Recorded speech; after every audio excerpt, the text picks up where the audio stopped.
Losing a pet is hard. You spent so much time together, and now their absence hurts in a way that is unimaginable. You want to continue your life, you have to continue your life, but you don't want to forget about them. My name is Christina, I'm an ordained animal chaplain, and today we're going to talk about how to honor their memory. Whether it's been a week or a month, whether this is an anniversary or a birthday or a holiday or just a day, here are some tips to honor them at any time, no matter how long it's been. So as we're considering how to honor your pet, there are three main things that I'd like you to keep in mind throughout this process. 1, consider your unique relationship with them. What impact did they have on your life? What are some special memories that you had? Special places? Maybe special symbols that stand out when you think about them. 2nd, get creative. And that doesn't always mean artistically. Just creative in the way you think of them and the way you express these thoughts and feelings that you have about them. And 3, don't be afraid to feel whatever emotions this may bring up in you. Remembering someone we love can be hard, but it can be beautiful. So you may feel like crying one second and laughing the next, and that's completely normal, and I encourage you to lean into those feelings. So what are some actual concrete things we can do to honor their memory? The first thing I would suggest is creating a memorial space or a shrine to them. Don't get freaked out by the word shrine. It doesn't have to be this elaborate, or it can be as elaborate as you'd like. It can include their ashes or an urn, a special urn maybe that you picked out for them. It can include photos, some of your favorite photos of them. It can include their leash, collar. It can include their belongings, maybe their favorite toys. Maybe if you had an ink paw print or a clay paw print or any of those memorial items made at that time if they were cremated. Get as fun and creative as you'd like with it. But the most important thing is to put it in a spot that you see every day.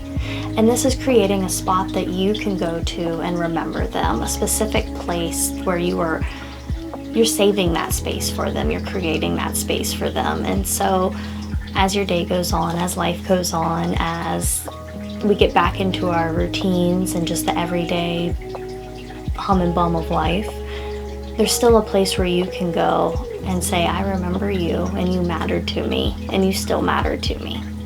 You can plan a memorial service or a funeral depending on how much time has passed. There's really no time limit on when you can have a memorial service, and you can even reframe this into a celebration of life just to make it a little less sterile, a little less formal. And you can invite people that your pet loved and cared about, that cared about your pet, and just sharing good memories and just share together how you're feeling. Oftentimes talking with others, it can feel a little difficult, it can feel a little awkward, but these are people that love you and love your pet.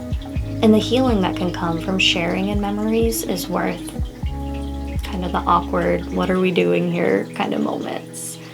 You can practice continued connections. And that sounds maybe a little crazy woo-woo. It doesn't have to be, though. It can be as simple as just including them in your daily habits and rituals. So if you got up every morning and you said good morning to your pet, continue to say good morning to your pet. If you had to go for a walk around the block every morning or 3 times a day, however often, continue making that walk. Maybe even hold their leash if that brings you comfort, or not.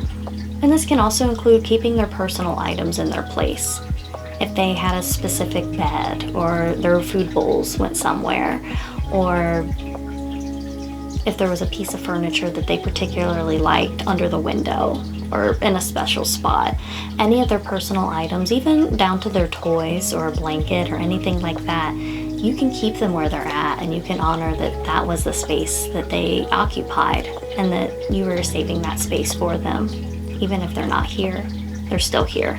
You can make a donation on their behalf, maybe to a shelter that you rescued them from, or the rescue that you rescued them from, or maybe to an animal hospital. Maybe your pet had a very serious health condition, or you just really loved your vet. They loved their vet.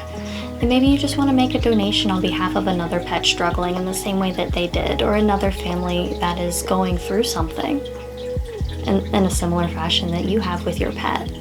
so you can make a donation on their behalf. This is another area I think you can get really creative. Maybe your pet really loved playing fetch at the dog park, and you could install a basket of just tennis balls in his honor.